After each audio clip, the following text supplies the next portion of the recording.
As we begin our service, is this on? Can you hear it? That's just my voice. I'm just projecting. Try this one. As we begin our service, we light a candle to acknowledge the indigenous peoples who inhabited and sustained this land for thousands of years before settler colonizers arrived. The Tamian and Muwekma Ohlone, as well as their neighboring tribes to the south, the Amamutsan tribal band with whom we are working to preserve their sacred land of Uristock and to ensure their cultures continue to thrive.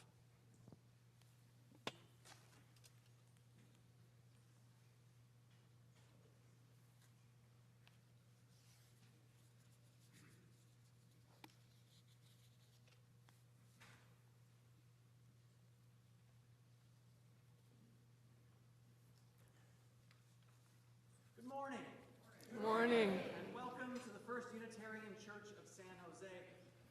We are so glad to see you, to see so many of you on this rainy morning. I'm the Reverend Matthew McHale. My pronouns are he and him, and it is my pleasure to serve this congregation as its minister.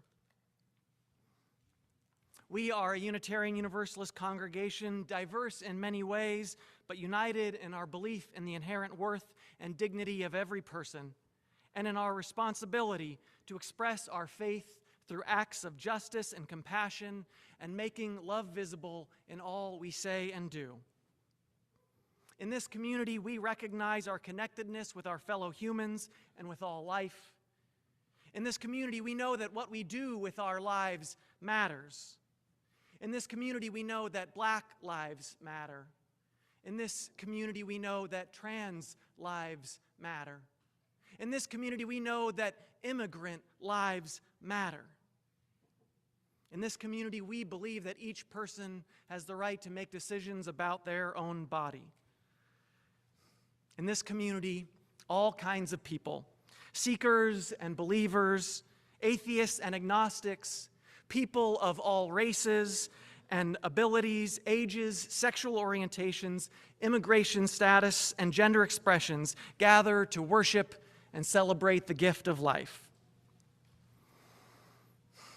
Whether it's your first time joining us, or whether you've been coming for a long time, or whether this is your first time in a long time, you are welcome here. For that last group of people, I know so many people are here for this special occasion, which I will get to in just a moment. But it's lovely to see so many people here this morning, especially on a rainy day like this. And I'd hope to see some of your faces more often. I think there's a lot of energy and excitement going on right now in the midst of all that's happening in the world. Following today's service, you are invited to join us for refreshments and conversation through these double doors. And newcomers can also find information about our congregation at the welcome table. Now, today, it's my special honor to introduce our guest preacher, someone who, for many of you, needs no introduction, because she served this congregation as its minister for 17 years, from 1985 to 2003, leaving a lasting legacy that still resonates today. And it is my pleasure to be able to help her in leading this service.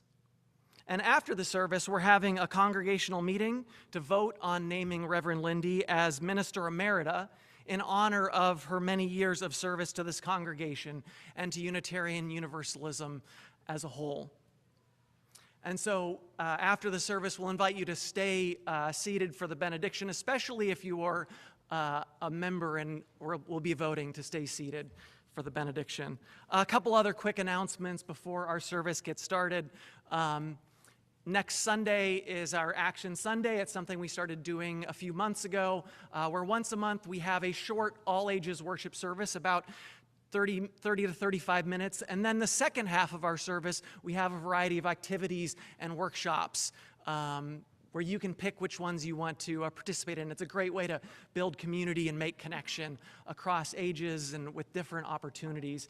And always we're looking for more people to lead and facilitate those. So if that's something that you might have something you want to offer, there's information about how to propose one of those in the order of service. Again, welcome. It's good to be with you.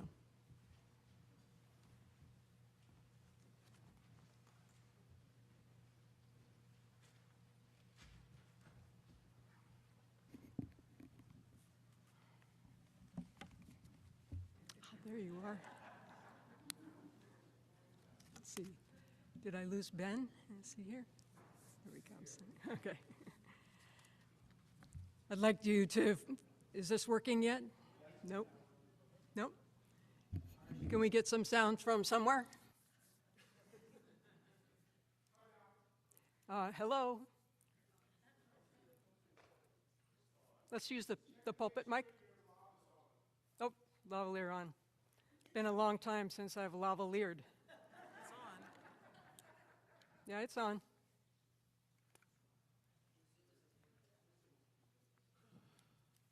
Is it on now? No.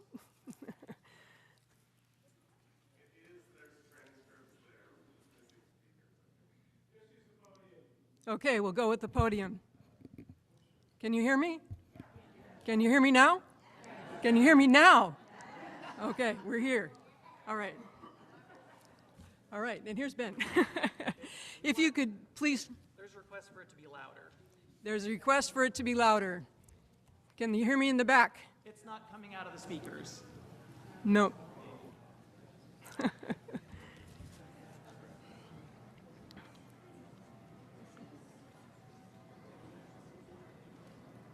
Trying it again. Is there any sound? I don't hear any sound. Trying it again. Shall I use the handheld mic? Let's try it. I don't think it's the speakers. It's not the...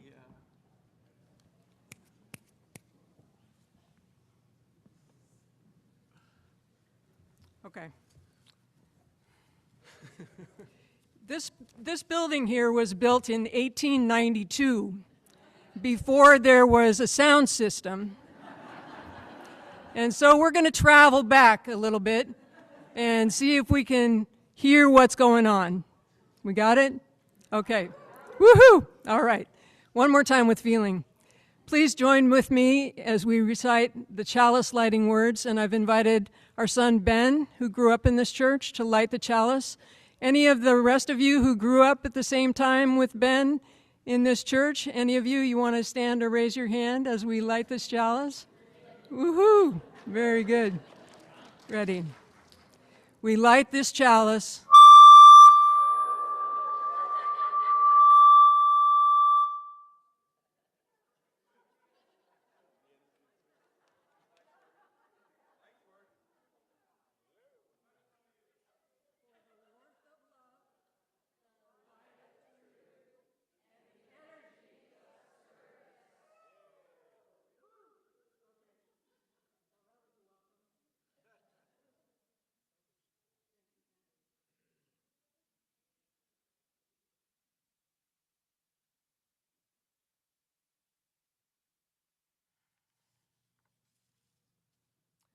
So thank you for coming today.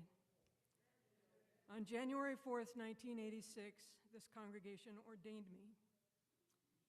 And I am deeply touched to be with all of you this morning. There are times in life when the deeper questions knock at the door of the soul and refuse to go away until you open to them. There are times in life when a seemingly innocuous bush bursts into flame, interrupting one's stable life with a summons to leadership. There are times in life when we are able to remember that in earth and star, in death and in birth, in the passing of time and the eternity at the heart of each moment, there is a larger mystery. A mystery that came before us, is in and among us, and will be present after us is available to us. Come, let us worship together. If you will please rise in body or in spirit and join in the affirmation of this congregation. It's in your order of service in English and Spanish and will also be in the slides. Love is the doctrine of this church. The quest of truth is its sacrament, and service is its prayer. To dwell together in peace, to seek truth in freedom, to serve humankind in fellowship, to the end that all souls may grow into harmony with the divine. This do we covenant with one another. El amor es la doctrina de esta iglesia. La búsqueda de la verdad es su sacramento y el servicio es su oración.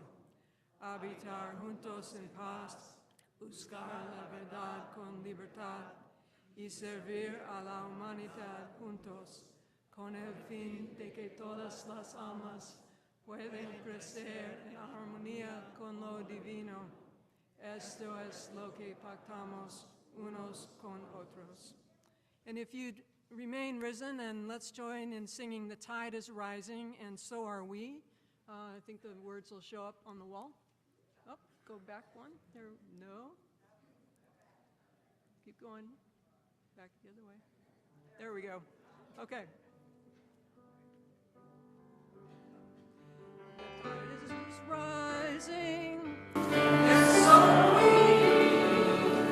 The tide is rising, and so are we. The tide is rising, and so are we. This is where we are all to be. This is where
Oh, stand.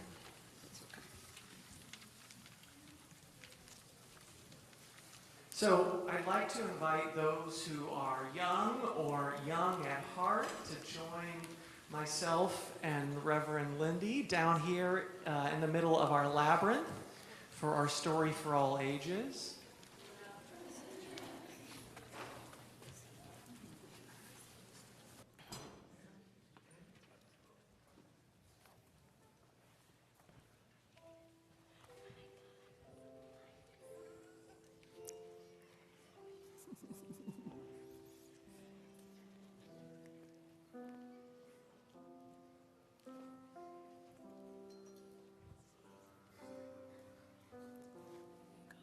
Does it go from good to fast? Okay. Jack. Yeah, okay. Okay.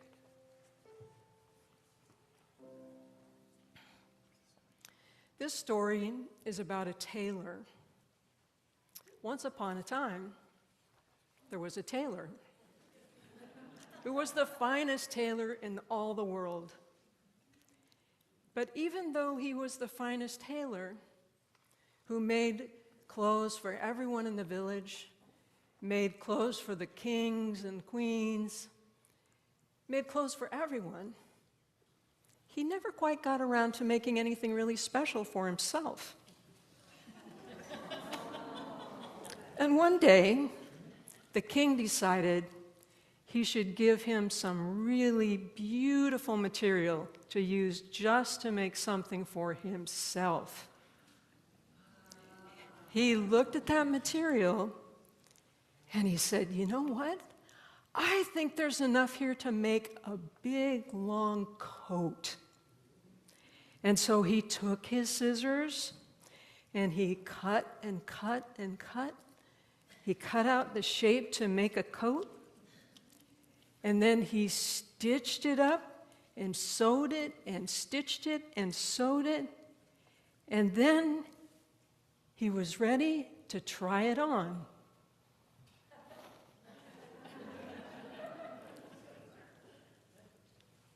And he looked at it and he thought, this is the finest coat in the whole land. He loved that coat so much. I don't know if you've ever done this with some clothes. He wore it, and he wore it, and he wore it some more. And then he wore it, and he even wore it some more. And he wore it so much. He looked at it and he thought, you know, I think this coat is all worn out.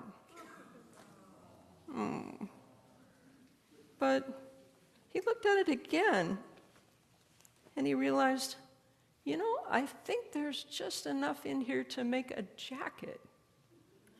So he got out his scissors, and he cut and cut and cut the coat to make the jacket, and he stitched and sewed it up, and then he was ready to try it on. And it was the finest jacket in the land. And so what did he do? He wore it, and he wore it, and he wore it some more, and he got it on, and he wore it, and he wore it, and he wore it some more, until one day he looked at it and he thought, you know, I have to admit, I think this jacket is all worn out. But then he looked at it a little more closely, and he realized that there was just enough to make a vest. So he got out his scissors, and he cut and cut and cut, and then he sewed, and he's getting pretty good at this, sewed and stitched, and then he put on the vest. It was a little small, but it fit. And so he wore it. He wore it to parties. He wore it to the grocery store. He wore it to preach in. No? Yeah. That's right, he's the tailor. He wore it to work. He wore it everywhere until he finally realized, it really is done. It's all worn out. So he took it off and was feeling kind of sad. And then he looked at it a little more closely. And he said, you know what? I think there's just enough to make a cap, a hat, a cap.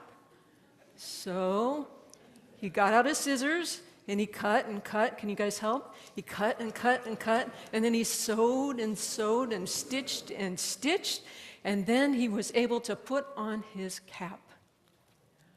Ah, wow. That looked fantastic. I'm so glad he didn't throw it all away. And so he wore it. He wore it everywhere, even places you're not supposed to wear hats. And he wore it and wore it and wore it until it was all worn out. And he thought, oh, I have to give up. There's not really anything here. But then he looked at it a little more closely and he thought, you know what? I think there's just enough. I could make a tie. So, ready? He cut, and then he sewed and stitched, and then he stitched a little more, and then he had a tie. Whoa, that was amazing. And so he wore it, and he remembered how to tie it, and did all those hard things that are hard to do without the mirror. There, he got it. He wore it, and he wore it, and he wore it, and he wore it, until it had too much tomato sauce and other things on it. Ties can wear out kind of fast when you wear them all the time. And so he thought, I think it's all done. I think it's all done. But then he looked closer, and he said, if you look right in that one spot there, oh yeah, okay, no sauce there. I think there's enough to make a button. And so he cut and cut and cut and stitched and stitched and stitched and stitched until he found the button. Oh, there it is. And he wore that button right on his shirt to remember it every time he looked in the mirror, and he wore it and wore it and wore it and wore it until it wore all the way out. And he looked at it very carefully. Sometimes it's hard to know what you can make out of things. But he looked at it and he said, I think there's enough here for us to make a story. And that's the story we just told you.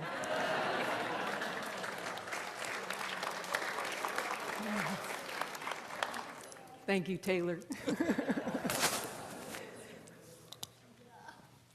And so now, as our children go off to their religious education classes, before we do that, let's sing our children's blessing. The words are in your order of service and will be on the screen in just a moment.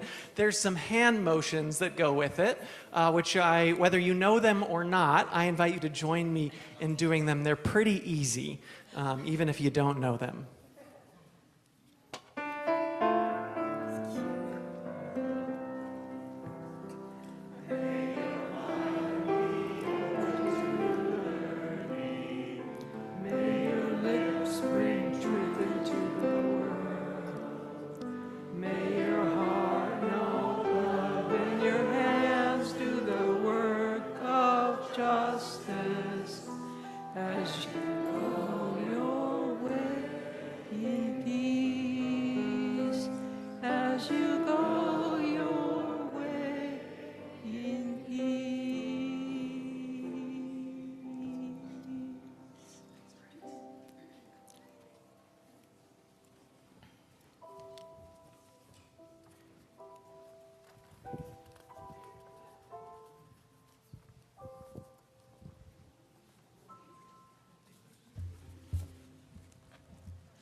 The purpose of the church is to encourage all who gather there to grow more generous in spirit and in action. This is the great end of all of the world's faith traditions, to bring the human being closer to the divine by acts of creation and compassion. We now take up an offering that allows us to exercise that all-important generosity of spirit, an offering that will support this self-supporting church and its many ministries. If you're making out a check, please make it out to FUCSJ, and if you want to donate online, you can do that at sanjoseuu.org/donate. The gifts of the congregation will now be most gratefully received.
I invite you to repeat after me. To the work of the church, which is making love visible in all we say and do, we dedicate ourselves and these our offerings.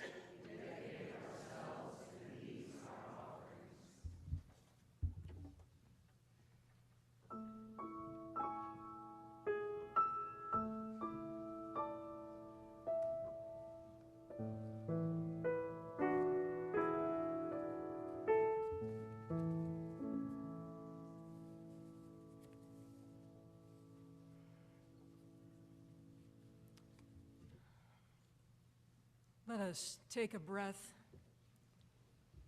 and enter into a time of silent prayer and meditation, that our minds might wander into stillness, that our emotions might find a way out of the compartments we create in order to function, that our souls might touch something larger than our conscious, ever-striving, ever-critical selves. Let us take time in silence to loosen our controlling grip, to open and make room, that we might be touched and be renewed by grace, by unexpected insight, by deep contentment, by an awareness of our profound beauty. Let us follow the bell sound into the silence.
May it be so, and amen. Now we take time to lift up our joys and sorrows, pummeled as we are by the relentlessness of news and shocks, the names and occasions that are on our hearts this morning. In a moment, I'll sound the bell again, and after I do, I invite you to speak aloud into this space, or for those online to type into the chat, words overlapping other words, any joys, any sorrows, any names, any occasions that you would like lifted up into this community, in this embracing community and meditation.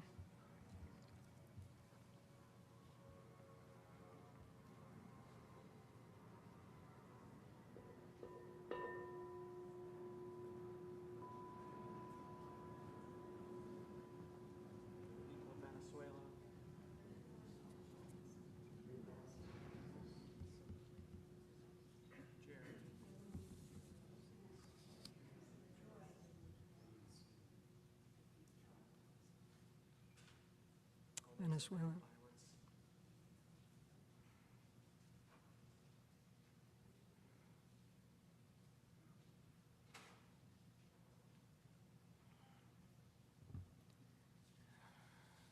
Let us sing those joys, those sorrows, those names, those occasions. Let us sing them out into the world with Circle Round for Freedom. You'll find it in the gray hymnal, which is tucked under the seats, or the words will be on the slides. Let's rise and sing it through twice.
This morning's reading is by Wendell Berry from his book of essays, What Are People For?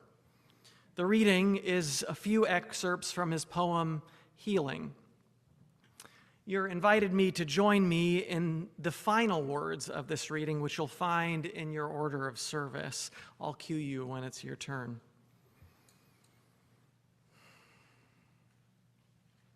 Seeing the work that is to be done, who can help being the one to do it? But one is afraid that there will be no rest until the work is finished, and the house is in order, the farm is in order, the town is in order, and all loved ones are well. But it is pride that lies awake in the night with its desire and its grief. To work at this work alone is to fail. There is no help for it. Loneliness is its failure. It is despair that sees the work failing in one's own failure. This despair is the awkwardest pride of all. There is, finally, the pride of thinking oneself without teachers. The teachers are everywhere. What is wanted is a learner. Rely on ignorance. It is ignorance that teachers will come to. They are waiting, as they always have, beyond the edge of the light. And now please join me. The teachings of unexpected teachers belong to the task and are its hope. The love and the work of friends and lovers belong to the task and are its health. Rest and rejoicing belong to the task and are its grace. Let tomorrow come tomorrow. Laugh, sleep. Not by your will is the house carried through the night.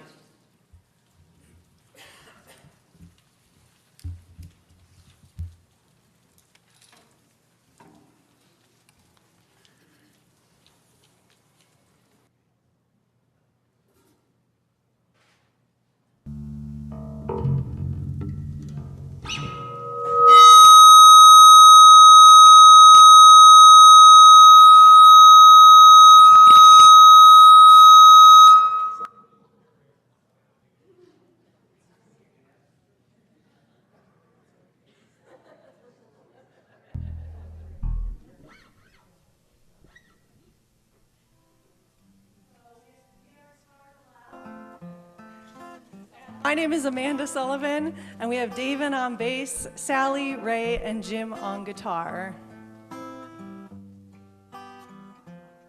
And Rev Matthew on drums.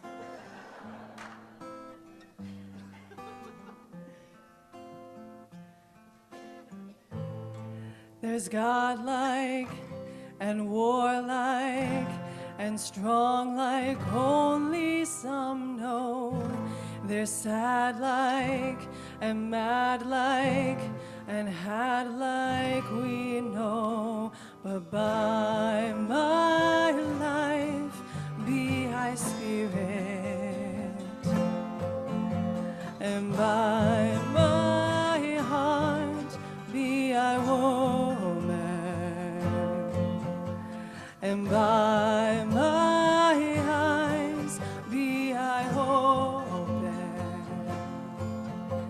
and by my hands be I whole. They say slowly brings the least shock, but no matter how slow I walk, there are traces, empty spaces, and doors of locks. But by my life be I spirit, and by my heart be I woman, and by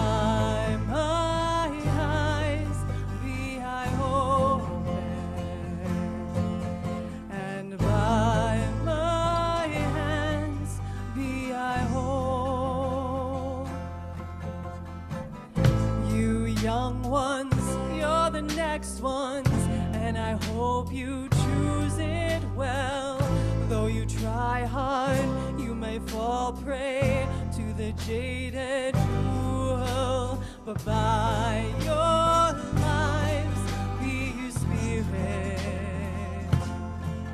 and by your hearts be you open, and by your eyes be you open, and by your hands be you whole. Listen, there are waters hidden from us. In the maze we find them still. We'll take you to them, you take your young ones. May they take their own in turn, but by our lives be we spirit, and by our hearts be we human, and by our eyes be we open, and by our hands be we whole.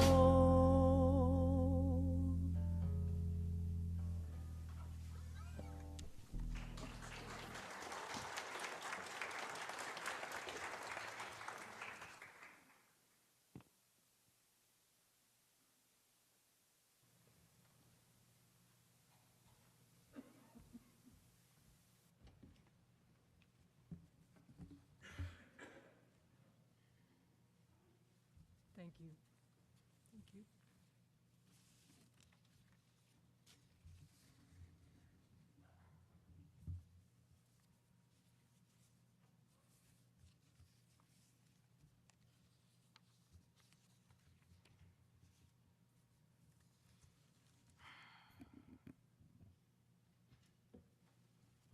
I have to do this.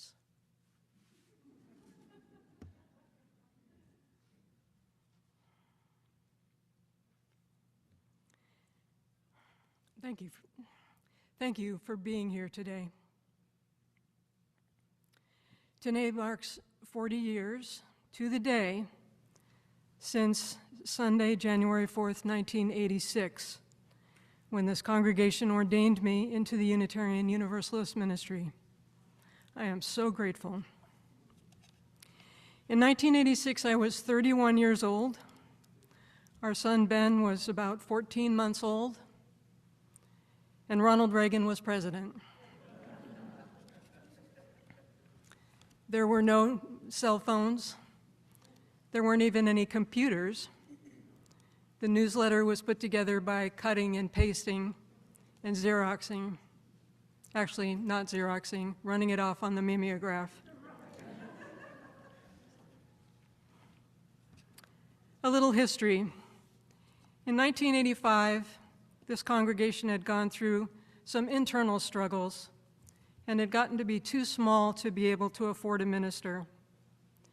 They applied to the Unitarian Universalist Association for an extension ministry grant to help them pay for a minister while they were able to grow the church. In an extension ministry, in exchange for 3 years of funds helping to pay the minister's salary, the Unitarian Universalist Association took the prerogative of suggesting the minister to the congregation. The congregation could vote yes or no, but it was not a normal ministerial search process with several candidates from which a congregational search committee could recommend the ministerial candidate to the congregation, like wherever Matthew went. There you are. You can end up with really awesome ministers that way as well. But it was in the early 1980s, and it was very difficult at that time for openly LGBT ministers to be called to serve a congregation. Some very talented seminarians had to go back into the closet in order to settle in a ministry.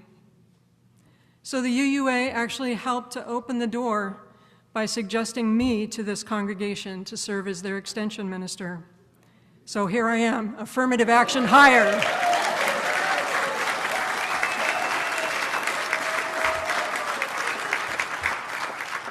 DEI before they called it that. I did have some skills to bring to the table. During seminary, I had paid the bills by working as a field organizer in San Francisco with the San Francisco Bay Girl Scout Council. And as luck would have it, I was able to do my ministerial internship with the First Unitarian Church of Oakland right at the very beginning of their urban extension ministry. They started with 15 people in a huge, old, beautiful church. The Reverend Rob Eller Isaacs and the First Unitarian Church of Oakland gave me the foundation for what became my ministry here in San Jose. And I have just incredible gratitude and respect for the work and teaching of that congregation and with Rob Eller Isaacs. With steady worship, community organizing, and learning to sing in rounds, we helped the church in Oakland grow from a tiny group to a healthy-sized congregation. And so that same recipe, along with some good and bad luck, worked here, and I was blessed to serve in this ministry until 2003. So I just thought I'd share some stories, because I couldn't figure out what else I wanted to say. In 1989, our growth was helped by what was to have been a small article in the newspaper's Religion and Ethics section, recognizing that our church had received a growth award from the UUA. When the Mercury News reporter found out I was a lesbian minister, then they wanted to do the article about that. I wasn't so sure. I asked the congregation one Sunday how they would feel, because in essence they were going to get outed as well in whatever place they went to work, if anyone knew they went to this church. And there was kind of a silence in the room, and then everybody stood up and started clapping. The article was written, and then the Sunday after the article, there were 100 more people in church.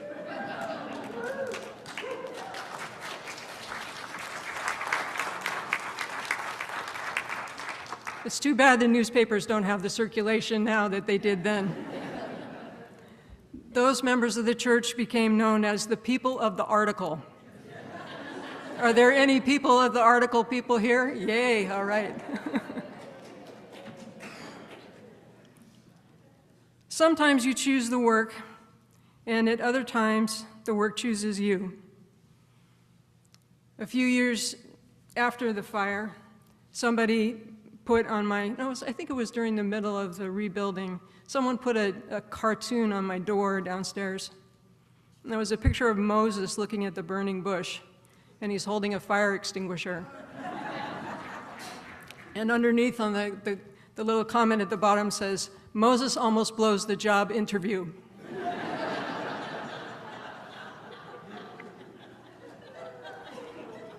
So that happened. October 16th, 1995, we were in line at about, 7:30 or something with the people who were really, really late filing their taxes over at the post office.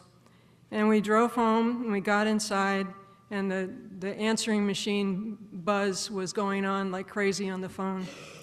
And we found out that the church was on fire, so we were only 15 blocks or so away. We drove out here, and it was basically under control at the time, but there was a crazy scene out front, and it was just heartbreaking. So eventually, it was safe enough for a couple people to go into the building, and we came in and got a few hymnals and circled up with folks right outside. And we sang the first hymn in what is now the gray hymnal.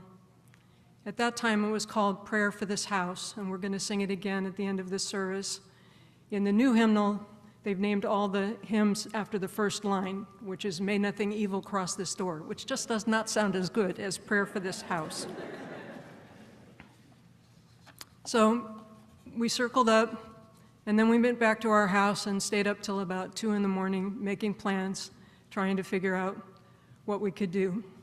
And I'm seeing Alec and Steve here, who anchored the rebuilding for years and years and years, and many others who anchored the raising of $8 million that came not just from this congregation, but from outside donors and from establishing the 3rd Street Community Center, and from luck having it that I was invited to be in a leadership circle that had the daughter of the Packard Foundation in that circle.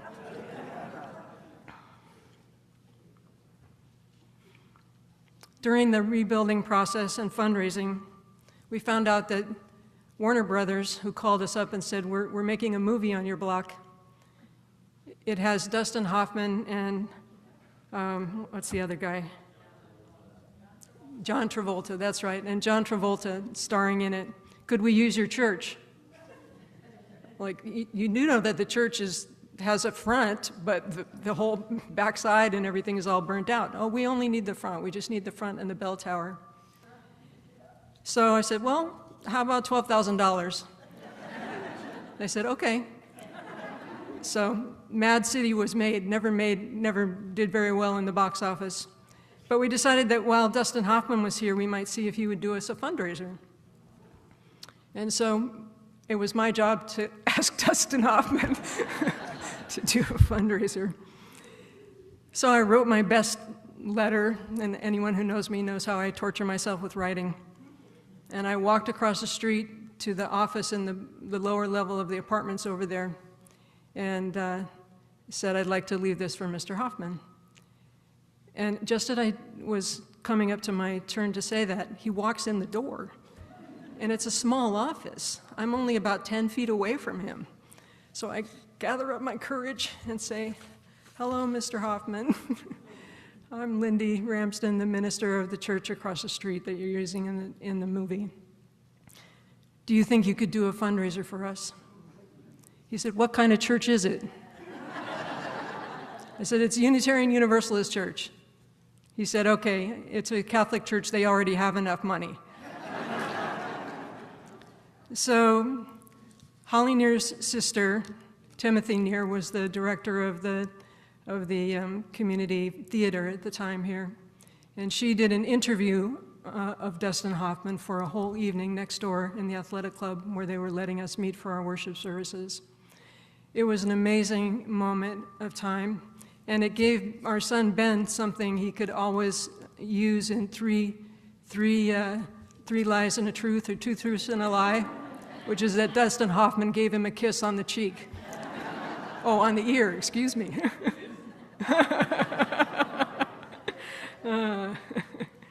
Anyway, so it was a long process, and all along the way we were trying to figure out how to hold on to who we were while we put this building back together. Just a couple other stories to tell you about things that happened during this past decades. We started working on becoming a sanctuary church the last time that issues of immigration were quite so strongly in the news, with El Salvador and Honduras, Nicaragua suffering from civil wars that the U.S. was involved in. And I have to say, and I know everybody's carrying Venezuela in their heart this morning, and those who have to make such brutal decisions about where do we go from here. There is a gathering at the Mexican Heritage Plaza this afternoon at 3 for those who may want to go. In any case, the sanctuary church involved providing sanctuary to some of the refugees in our not in the building, but in people's homes and in an apartment building that we rented for that purpose. We started getting threatening calls with this one particular couple. And the advice that we got was, don't try and hide it, put it out there publicly, make a big deal of it. So that was the next time that the congregation ended up in the paper, was the press conference that was held right here in the church.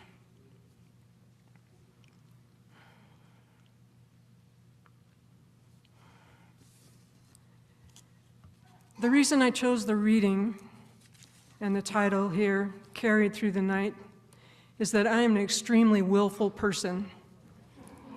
And that line, not by your will is the house carried through the night, is something that has been important to me for many years. When have we been carried through the night? When have the learnings from unsuspected teachers brought us hope? How has sharing the work of love and loved ones brought health? When has rest and rejoicing, laughter and sleep brought grace? That is what carries us through the night, not simply one's will. Since I left the congregation in 2003, I took a little time off, went back to school, studied some California history and some economics. During the dot-com boom back in the early 2000s, I noticed that some of the people within the Spanish-speaking ministry that were working 2 or 3 jobs to survive, and some of the people who were top executives in the English-speaking ministry only had 1 job, but it was also a 70 to 80-hour work week. And it seemed like the market had just gotten to be the God that we all had to bow down and worship. I had to understand more about why the economic system was taking away such a core issue as time with family, time with friends, time with loved one, time with worship. And then after I finished the studies, I ended up doing a feasibility plan for the UU Legislative Ministry of California and got so hooked on the idea that I became its initial executive director. California is a powerful state. We're the 6th largest economy in the world, and for good or bad, what happens in California can impact the rest of the country. During the time of working there, we got the Human Right to Water bill passed. We helped get marriage equality to be the law of the land, and we worked very deeply on healthcare reform. It was amazing to see the congregations in the Central Valley recognize what an important role they played while linked with congregations in more typically progressive areas of the state. And I'm so happy that Anna Wagner is now on their board and apparently has received a bequest, and so things are going to be kicking up again with the legislative ministry. I hope our congregation will be part of that.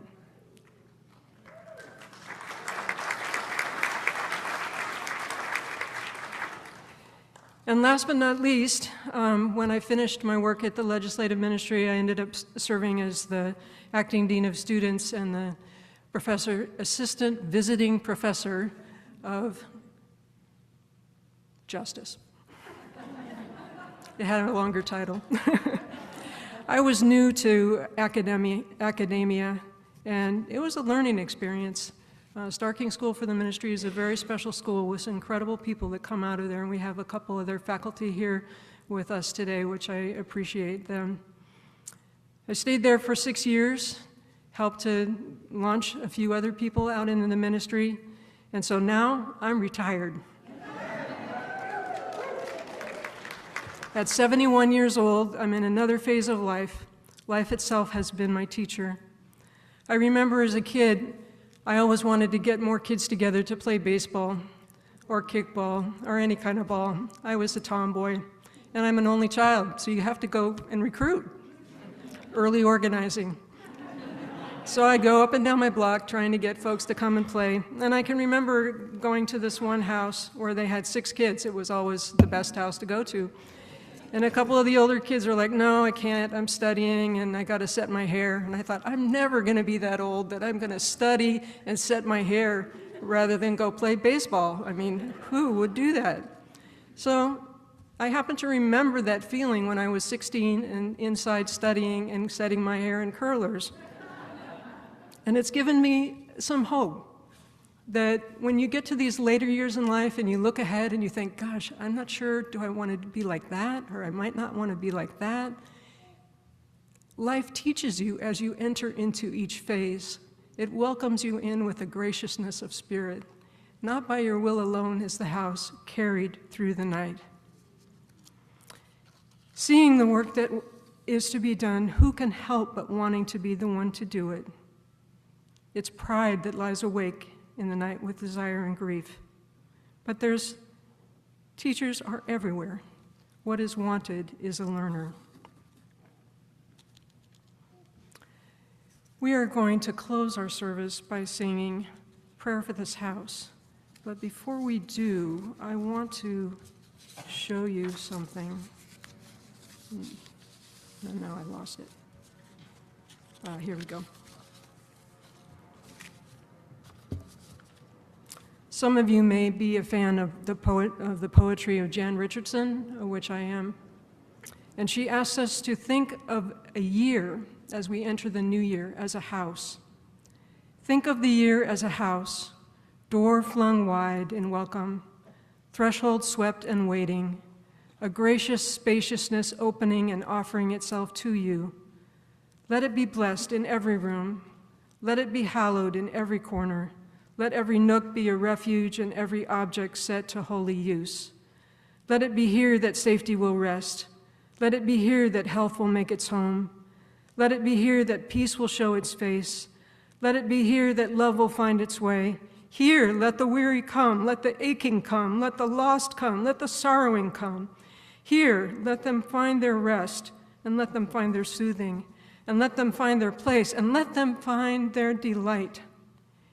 And may it be in this house of a year that the seasons will spin in beauty, and may it be in these turning days that time will spiral with joy, and may it be that its rooms will fill with ordinary grace and light spill from every window to welcome the stranger home. May it be so, and amen.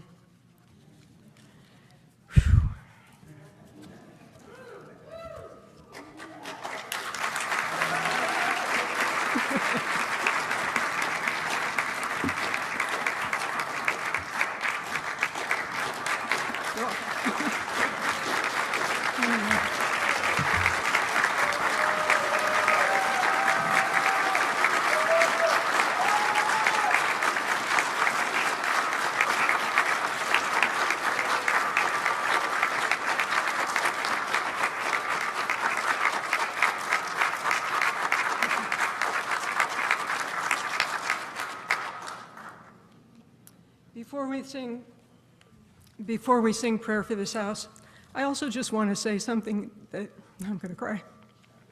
My wife, Mary Helen, my son, Ben, his wife, Chrissy, our granddaughter, Maeve, all have been so supportive of my journey.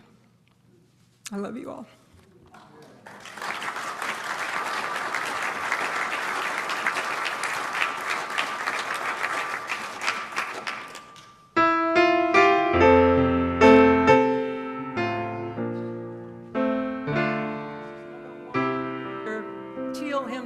In your gray hymnal, it says, "May nothing evil cross this door," but it's called Prayer for This House. And I think we'll get the words up on the screen, please. Anybody up there? There we go. Okay. Thank you, Diane. And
bump elbows or connect in some manner for our benediction.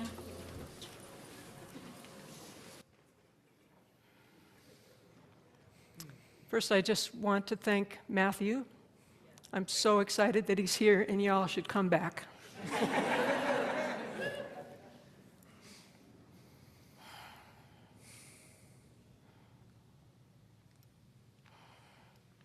May we be carried through the night by that which is larger than our own will.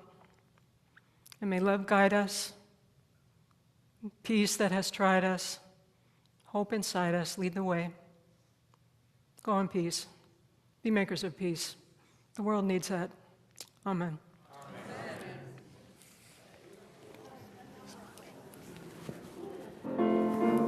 Thank you. You did a great job with the story. It was fantastic. You're still mine, so. Okay.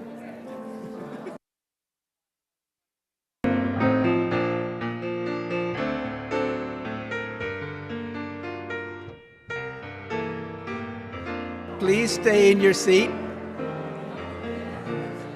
Please stay in your seat.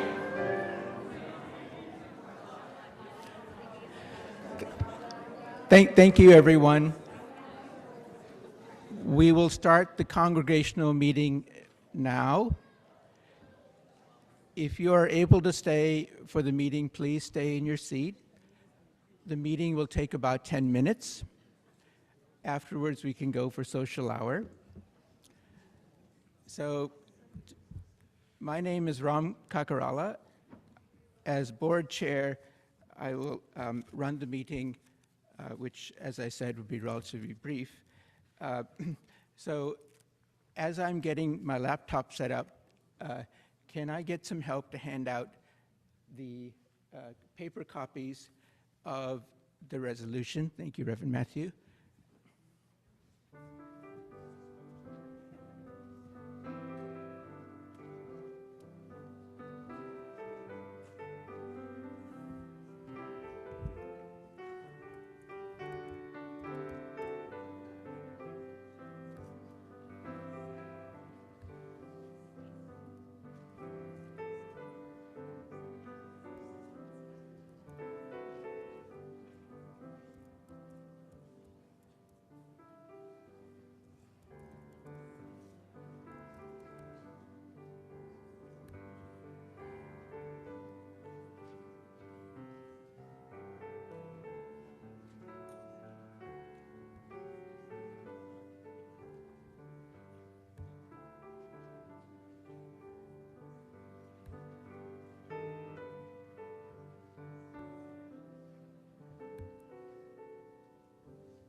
Okay. Thank you. Everyone is welcome to stay. The vote will be for members. If for some reason you cannot stay, there will be coffee available in Harry Porter Hall, and you may want to gather there. I will conduct the meeting by showing some slides which cover the same text as the resolution that has been circulated. And if there are not enough copies of the paper resolution, it's okay. The same words will be on screen.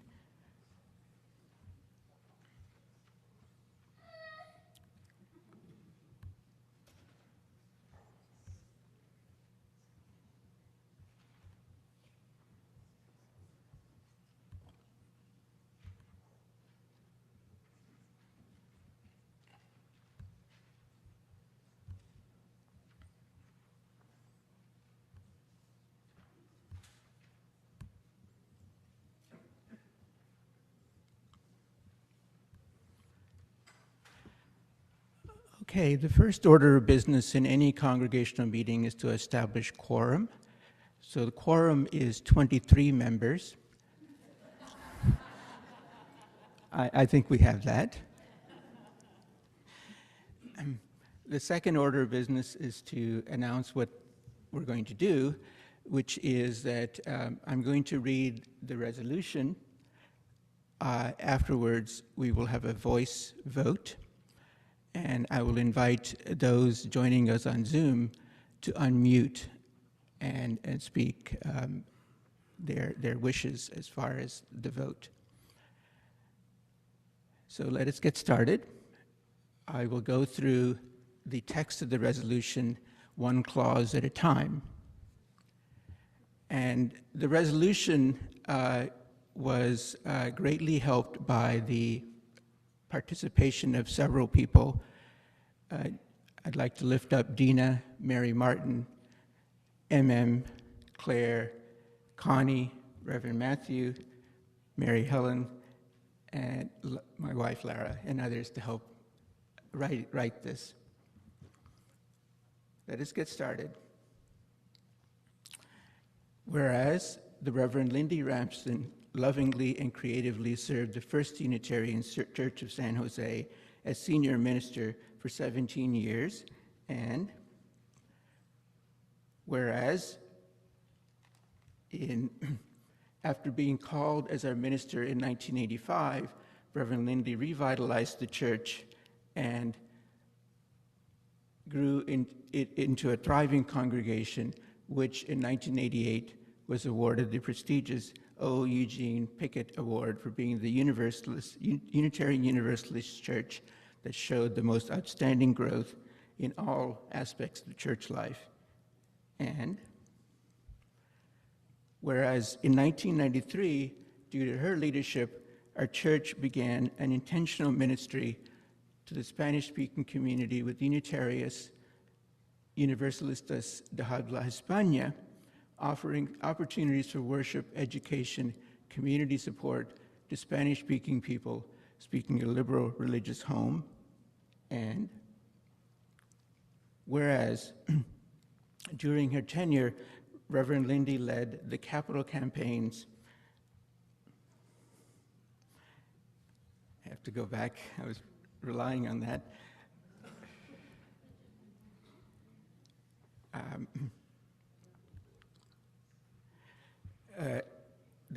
Led 3 capital campaigns to raise funds. Thank you. Paper, what a good idea.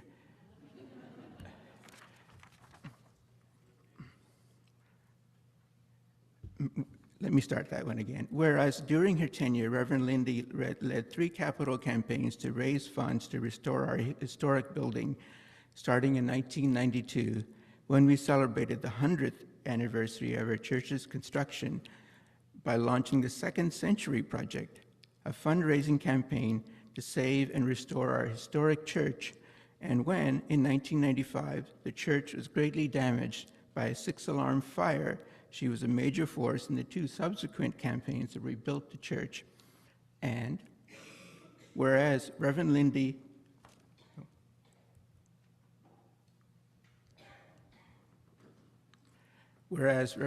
fostered in our congregation a culture of allyship and acceptance of sexual orientation and gender diversity, as well as commitment to pacifism, with the church holding interfaith public forums about the first Gulf War. And whereas Reverend Lindi shared her love of the mountains with our youth, leading numerous junior high, senior high, and youth adult backpacking trips, a tradition which continued for many years and eventually spawned the senior high island trip. And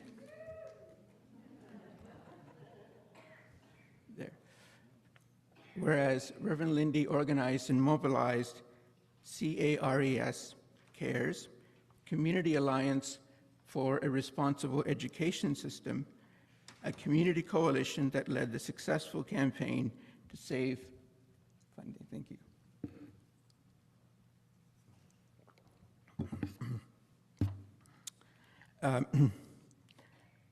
To save funding for 14 after-school program sites in the San Jose Unified School District.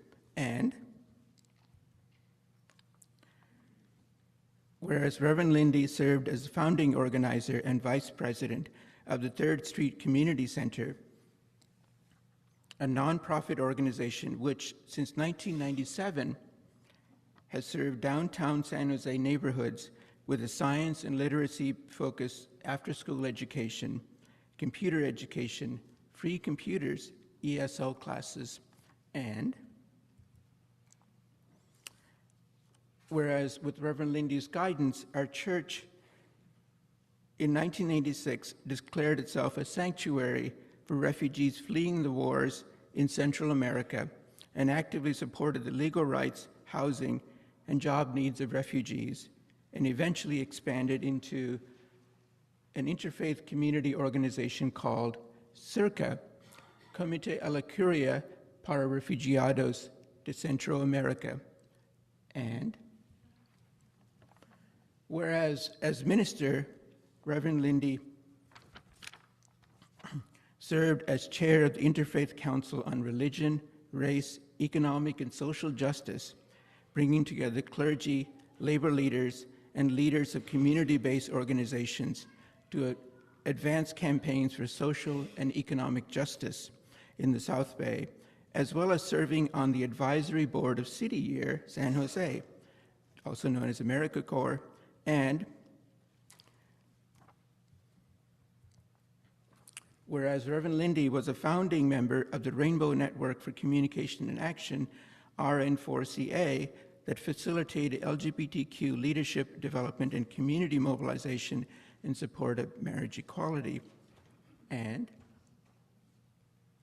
whereas Reverend Lindi served as the first executive director of the UU Legislative Ministry of California, which played a key role in the campaign to pass the landmark Human Right to Water legislation, and did vital work campaigning for justice issues in the state, including marriage equality, healthcare reform, and environmental and climate justice. And furthermore, she helped develop the Spiritual Activist Leadership Training SALT program to train young adults to be activists and organizers. And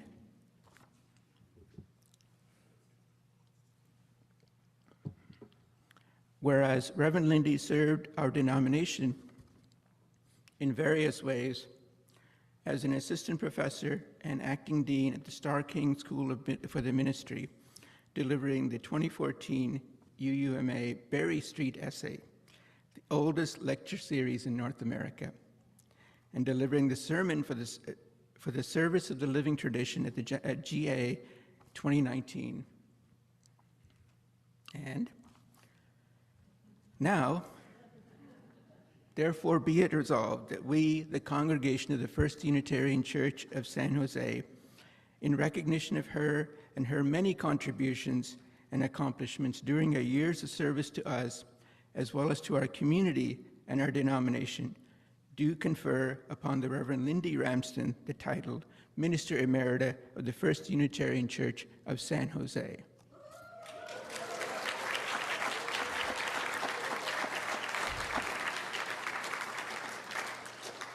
Now, we will need to vote on this resolution. I will need somebody to make a motion to vote. Okay. A second? So the motion is on the floor to approve this resolution. Do we have any discussion?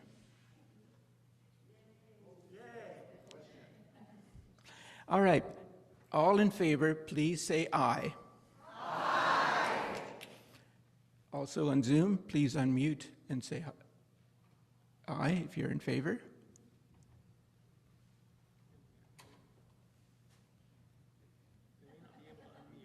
Oh, okay. If unmuting is not allowed for some reason, please thumbs up. We have 2 ayes here. Okay. All right, wonderful, thank you.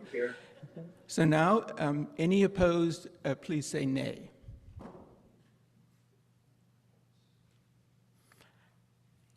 The motion is unanimously carried. Oh.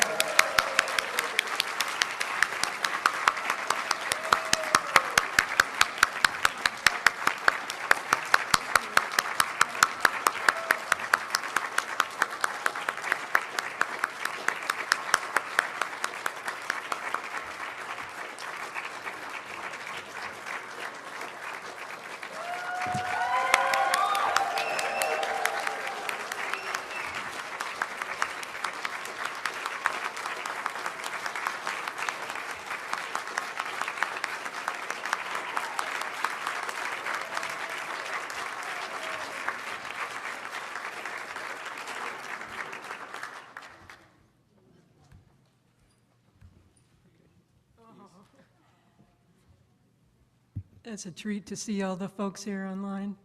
Marita and Paul, Marita and Paul Wilson, I just want to call out. Paul was the vice president of the church in 1986, and they live now up in Davis. And so special to see you there, and all of you. Wow. Thank you. I never grew up thinking all I want to be is an emerita. But I'm so grateful, and so grateful to have landed back with you all. Thank you.